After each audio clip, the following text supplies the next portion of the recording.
사자성어에 이런 단어가 있어요. 적수역부, 그리고 유수불부. 제가 많이 알아서 한 게 아니라 인터넷 찾아보면 다 잘 나와 있습니다. 물이 고이면 썩기 마련이고 흐르는 물은 썩지 않아요. 그러니까 뭔가 고여 있다 그러면 틀림없이 좋지 않은 것들이 이렇게 끼게 돼 있고, 돌이 자꾸 굴러가면 이끼가 끼지 않는데 가만히 물속에 담겨져 있으면 언젠가 모르게 이끼가 끼게 되어 있다라는 거죠.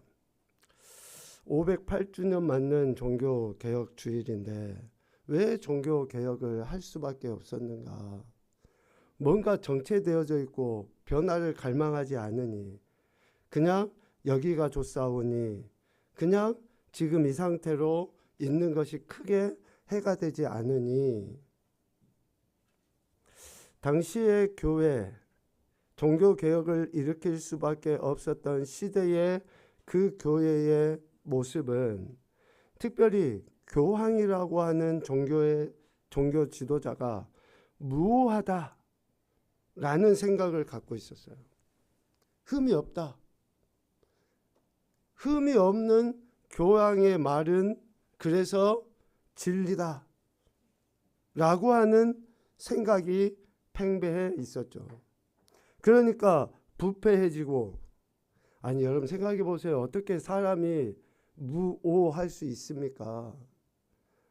어느 누가 의인은 없나니 하나도 없고 다 우리는 죄를 갖고 있고, 미안하지만 우리의 마음 생각으로 드러나 보여지는, 아니요 드러나지 않는다 할지라도 나만 알고 있는 그 엄청난 죄악들이 많은데 어떻게 무오할 수 있냐고요. 그러니까 그 말이 진리가 아님에도 불구하고 그 말을 따라서 순종하고 순종을 강요하는 그런 행태들이 만연해 있었던 거죠. 특별히 구원에 대해서도 어떻습니까? 예수 그리스도를 믿음으로 말미암아 구원을 받는다고 하는 이 하나님의 진리의 말씀보다 교황이나 종교 지도자의 이야기에 구원이 달려있다. 그들의 말에 순종, 불순종에 따라서 구원이 달려있다라고 하는 이러한 그릇된 이야기들. 그래서 개혁의 발단이 이렇게 된 건데, 그 개혁의 불씨를 제공한 말씀을 우리는 로마서 1장 17절을 통해서 볼 수 있습니다. 우리 같이 읽어보겠습니다. 시작.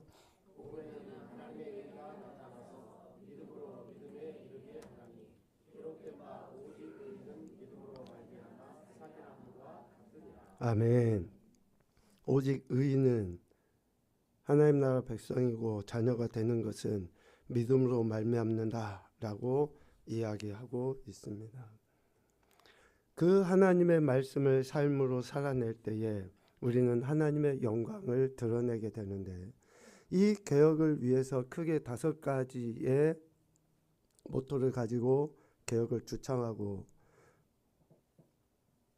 95개 조항의 조문들을 하나씩 비텐베르크 성당에 게재를 하면서 하나님이 진정 영광 받으시는 그러한 인생으로 세워가도록 하기 위해, 아니요 자기 자신이 그렇게 살고자 몸부림쳤던 루터의 그런 헌신을 볼 수 있죠. 첫째는 오직 믿음입니다.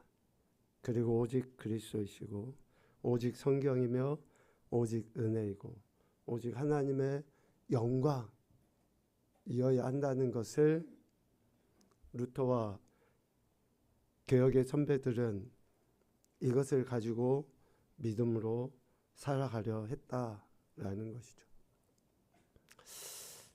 그러면 그 믿음을 무엇으로 할 수 있을까? 우리 주일날 지금 계속 야고보서의 말씀을 보고 있는데 이렇게 생각을 한번 할 수 있을 것 같아요. 믿음의 여부는 혀를 통해서 알 수 있다. 혀를 통해서. 야고보 사도는 지금 박해를 피해 흩어져 있는 유대계 그리스도인들에게 이 편지를 썼다고 했잖아요. 그러니까 저들에게는 기본적으로 뭐가 있어요? 영광의 주, 즉 예수 그리스도를 믿는 믿음이 저들 안에는 있는 거예요. 그 믿음을 가지고 있는 저들이 박해를 피해 도망자 신세로 살아가지만 그 믿음에 따른 행동을 삶으로 드러내 보여야 한다라고 권면하면서 우리가 2장의 말씀 봤잖아요. 첫 번째는 어떻게 하라고 이야기합니까? 형제들에 대해 차별하지 말아라. 하나님 앞에 나와 예배하려고 하는 자들에 대해 차별하지 말라. 그리고 두 번째는 그 믿음에 따른 행동을 통해서 믿음의 여부를 보여라 라고 권면하고 있어요. 이 권면의 핵심, 즉 차별하지 말아라, 그리고 믿음에 따른 행동을 통해서 믿음을 보여라 라고 하는 이 권면의 핵심에는 말, 즉 혀의 사용에 대해 가르쳐 주시는 것이 담겨져 있습니다. 야고보서 2장 2절 이하의 내용을 통해서 형제를 차별하지 말라고 이야기했잖아요. 회당에 들어오는 사람 중에 어떤 사람은 금가락지를 끼고 아름다운 옷을 입고 온 사람이 있는가 하면 어떤 사람은 람노한 옷을 입은 가난한 사람이 들어올 수 있어요. 그때에 2장 3절 말씀 봐보십시오. 너희가 아름다운 옷을 입은 자를 눈여겨보고 말하되 여기 좋은 자리에 앉으소서라고 이야기하지만 또 가난한 자에게 말하되 너는 거기 서 있든지 내 발등상 아래 앉아 있든지 하라 라고 말한다는 거예요. 말한다는 거예요. 그러니까 실질적으로 형제에 대해서 서로 차별하고 악한 생각으로 판단하는 것은 뭐에 의해서 할 수 있는 거예요? 그 사람의 말에 의해서 할 수 있는 거예요. 말에 의해서. 그 말이 어떠하는지에 따라서 차별하는지 판단하는지 비방하는지 저 사람은 높이고 저 사람은 낮추는지를 알 수 있다라는 거예요. 그리고 또 하나 믿는 그 믿음에 따른 행동을 통해서 믿음을 보여라고 이야기했잖아요. 그 믿는다고 하면서 행함이 없는 그 말, 그것은 아무런 유익이 없다라는 것을 2장 14절 이하를 통해서 이야기합니다. 형제 중에서 또 자매 중에서 헐벗고 일용할 양식이 없는 사람이 있을 수 있어요. 앞서 이야기한 것처럼 남루한 옷을 입고 가난한 자로 아버지 앞에 나와 예배하려고 하는 그런 형제나 자매가 있을 수 있다는 거예요. 그들에게 2장 16절 너희 중에 누구든지 그에게 이르되, 즉 말할 때에 말로만 평안히 가라, 덥게 해라, 배부르게 해라 하면서 그 몸에 쓸 것을 주지 아니하면 무슨 유익이 있겠느냐? 아무런 유익이 없다는 거예요. 말은 번지르하게 하는데 실질적으로 행동이 뒤따르지 아니하는 그 믿음은 아무런 유익이 없다라는 것을 이야기해요.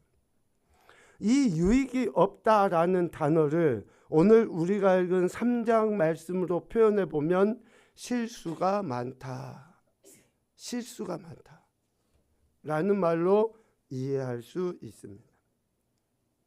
말로 인해 실수하지 않게 되기도 하고 말로 인해 실수하게 되기도 하고, 마태복음 12장 37절에 예수님께서 이렇게 분명하게 제자들과 무리들에게 가르치셔요. 네 말로 네가 의롭다함을 받기도 하고 네 말로 또 네가 정죄함을 받게 된다. 그러니까 우리가 하는 말에 의해서 의롭다함을 받든지 아니면 정죄함을 받든지, 우리가 말하는 것에 의해서 유익이 있든지 혹 실수가 있든지 라는 그러한 결과로 나타나게 된다. 그래서 야고보 사도는 오늘 3장 1절에 이렇게 권면합니다. 내 형제들아, 너희는 선생된 우리가 더 큰 심판을 받을 줄 알고 선생이 많이 되지 말라 라고 이야기해요. 이게 전라도 사투리인가요? 안단이라고 하는 말 압니까 여러분? 안단이? 뭘 못해서 안달이다.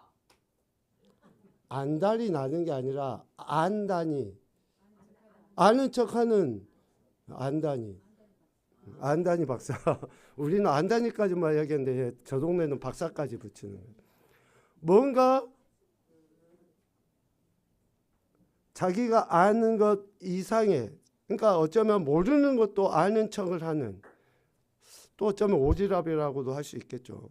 자기 영역 밖의 것까지 다 자기가 아는 척을 하는, 지금 오늘 3장 1절에서 하는 그 표현은 그거예요.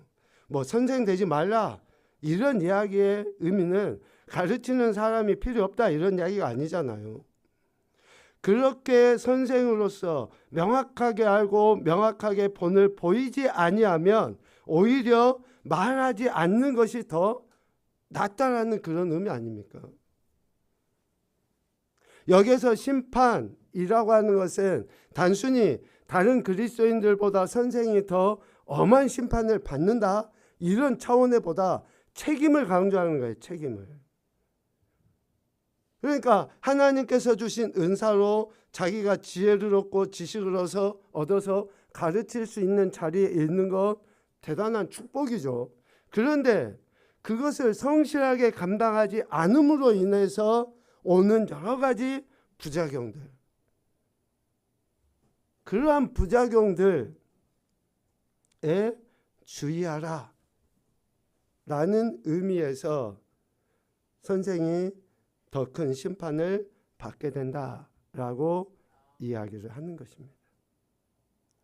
우리의 선생님은 오직 예수 그리스도 한 분이신 줄로 믿습니다.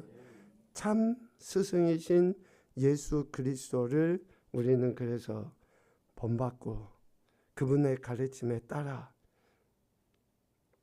이 단어는 정말 무거운 단어지만 절대적인 순종을 통해서 우리가 그 주님을 높여드리는 그러한 신앙과 삶의 태도를 보여야 하는 거죠. 요한복음 13장 13절부터 15절까지 말씀을 읽겠습니다. 시작.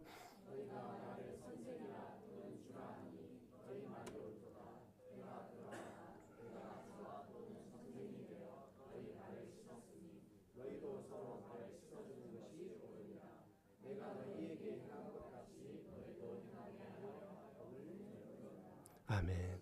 예수님은 말씀으로 가르치실 뿐만 아니라 삶으로 실제적으로 행하심으로 본을 보이셨다. 왜? 우리가 그 본을 받아서 행하도록 하기 위해서 그렇다라는 것이죠. 그래서 우리의 믿음은 말, 곧 혀를 통해서 알 수 있어요. 우리의 말이 어떠한지. 이것을 정말 가장 어쩌면 명확하게 보여준 그 사건이 이스라엘 백성들이 가나안 땅을 정탐하고 와서 보고할 때의 내용으로 우리는 금세 이해할 수 있습니다. 과거 이스라엘 백성들이 가나안 땅을 정탐하고 와서 모세와 백성들 앞에 보고하는 내용을 보면 믿음이 있는 자와 믿음이 없는 자, 믿음이 있는 자의 말과 믿음이 없는 자의 말이 어떠한지를 분명하게 보게 됩니다. 먼저 믿음이 없는 자의 말을 한번 봐봅시다. 민수기 13장 31절부터 33절입니다. 같이 보도록 하죠. 그와 함께 올라갔던 사람들은 이르되 우리는 능히 올라가서 그 백성을 치지 못하리라. 그들은 우리보다 강하니라 하고 이스라엘 자손 앞에서 그 정탐한 땅을 악평하여 이르되 우리가 두루 다니며 정탐한 땅은 그 거주민을 삼키는 땅이요 거기서 본 모든 백성은 신장이 장대한 자들이며 거기서 네피림 후손인 아낙 자손의 거인들을 보았나니 우리는 스스로 보기에도 메뚜기 같으니 그들이 보기에도 그와 같았을 것이니라. 아멘. 지금 가나안 땅을 정탐하고 온 10사람들이 그 땅을 악평해서 말을 하잖아요. 그 땅이 어떻다라고 이야기합니까? 그 땅의 백성들은 신장이 장대한 자들이고 네피림 후손이고, 정말 그 땅은 이렇게 풍성한 과일도 있지만 우리가 정복할 수 없는 그런 땅이다. 지금 상황은 이 10명의 정탐꾼들이 보고 온 이 상황은 여호수아 갈렙이 본 상황하고 똑같아요. 동일한 것을 봤어요. 지금 여호수아 갈렙과 또 10명의 정탐꾼들이 각각 다른 지역을 간 게 아니라 똑같은 지역을 가서 똑같은 상황을 보고 똑같은 환경을 봤는데 10사람은 지금 이렇게 믿음 없는 자의 말을 했고, 여호수아 갈렙은 민수기 13장 30절에서 믿음 있는 자의 말을 하는 거예요. 이 말씀을 우리가 선포합시다. 시작. 갈렙이 모세 앞에서 백성을 조용하게 하고 이르되 우리가 곧 올라가서 그 땅을 취하자 능히 이기리라. 아멘. 그러니까 똑같은 상황을 봤는데 어떤 사람은 이렇게 하고 어떤 사람은 이렇게 이야기하는 것은 저들 안에 뭐가 있어요? 믿음이 있고 믿음이 없고에 따라서 말이 전혀 달라지는 거예요. 우리의 말이 상황에 따라서 환경에 따라서 참 말을 많이 하기 쉬운데, 하나님 말씀, 즉 우리가 하나님의 말씀을 믿는 믿음 안에 있을 때는 상황도 환경도 초월하게 된다는 것을 오늘 여호수아 갈렙의 이런 고백을 통해서 우리에게 보여주고 있습니다. 그래서 진짜 우리의 믿음은 뭘로 할 수 있어요? 혀를 통해서 할 수 있어요. 혀를 통해서. 내 입의 말을 통해서 내 믿음이 어떠한지. 그래서 개혁은 어디에서부터 시작돼야 될까요? 혀에서부터 시작돼야 돼요. 혀에서부터. 똑같은 상황을 보고 내가 어떤 이야기를 하는지, 내 입이 뭐라고 말하는지, 내 혀가 어떤 표현을 하는지를 보면 진짜 개혁이 어디서부터 돼야 되는지를 알 수 있다라는 것이죠. 오늘 우리가 읽은 본문 말씀에 보면 3장 3절 이하에 우리가 말들의 입에 재갈 물리는 것은, 그러니까 그 산에서 막 이렇게 마음대로 뛰어다니던 그런 말을 이렇게 잡아서 이제 사람이 타고 다닐 수 있는 말로 바꾸기 위해서는 입에 재갈을 물려서 훈련을 시켜야 되잖아요. 그 주인에게 순종하게 하기 위해서 재갈을 물리는 거예요. 온몸을 제어하기 위해서. 또 엄청나게 큰 배를 잘 조종하기 위해서는 뭐 여러 가지 것들이 필요한 게 아니라 작은 키 하나를 사공이 잘 붙잡고 있으면 어때요? 그 엄청난 배도 사공의 뜻에 따라서 이렇게 움직여져 가는 거예요. 우리의 혀도 말 입에 물려진 재갈처럼 별로 크지도 않고 또 큰 배를 움직이는 키와 같이 우리 혀도 작은 것에 불과해요. 그런데 우리 혀가 지체 중에서 정말 작고 보잘것없지만 많은 것을 태우기도 하고 많은 것을 무너뜨리기도 하고 하는 엄청난 힘이, 제어하는 힘이 있다는 거예요. 제어하느냐 하지 못하느냐, 좋게 사용하느냐 하지 못하느냐에 따라서 결과가 달라진다라는 것을 이야기하고 있습니다.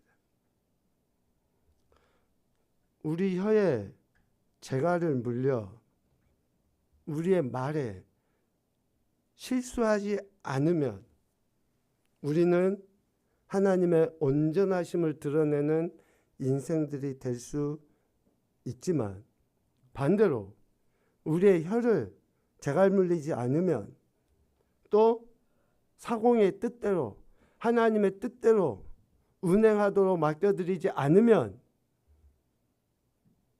온전함을 이룰 수 없다라는 것을 이야기해요.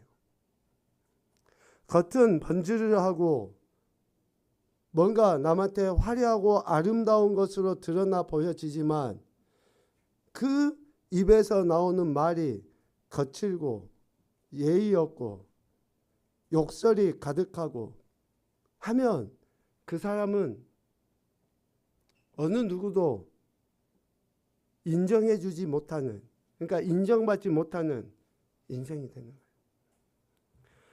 당부하고 부탁합니다. 우리 예수님 믿는 우리 자녀들 특별히 제발 욕 좀 하지 마세요. 욕 좀 하지 마세요. 그냥 욕을 입에 달고 살아. 영어도 못하는 것들이 맨날 C자는 붙여가지고 이야기하고.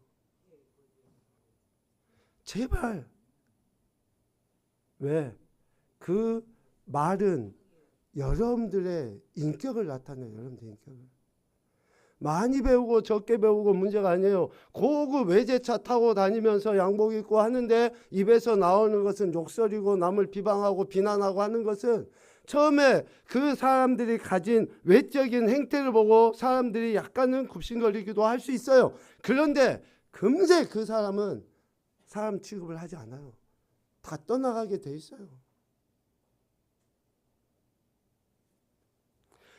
그 혀 하나 재갈 물리지 못한 것으로 인해서 얼마나 많은 사람들에게 손가락질을 받게 됩니까? 우리 학생들은 아멘 안 하고 지나갔네. 제발 욕 좀 하지 마세요.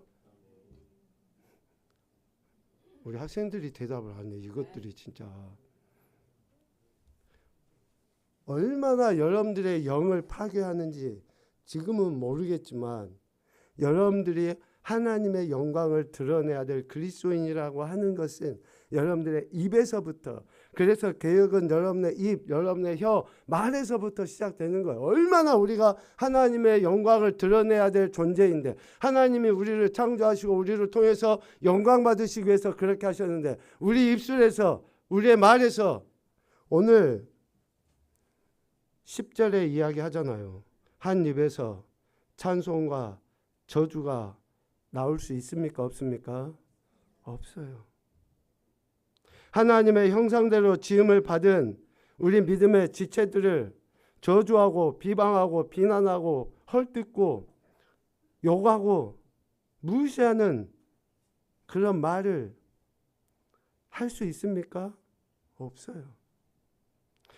샘이 어떻게 쓴물과 단물을 한 구멍에서 낼 수 있습니까? 무화과 나무에서 어떻게 감람나무 열매가 맺힐 수 있어요? 절대 있을 수 없는 일이에요. 그런데 우리가 우리의 혀를 재갈 물리지 않으면, 우리의 말을 하나님의 말씀에 굴복시키지 않으면 꼭 이와 같다는 거예요. 꼭 이와 같다는 거. 있을 수 없는 일이 일어나는. 이건 기적도 아니에요. 하나님의 원리를 거스르는, 이거는 죄예요, 죄. 그러니까 하지 말라는 거예요. 하지 말라는. 다시 당부합니다. 우리하고 생각이 다를 수 있어요. 생각이 다른 것은 그것이 잘못됐다, 틀렸다, 나쁘다 이렇게 우리가 판단할 게 아니라, 사람이 어떻게 생각이 다 같습니까? 그러니까 다를 수 있는 것을 비방하면서 헐뜯으면서 무시하면서 말하는 것은, 하나님의 형상대로 지음받은 자를 저주하는 것은 결국 누구를 저주하는 거예요? 하나님이에요. 그러니까 좀 생각이 다른 것에 대해서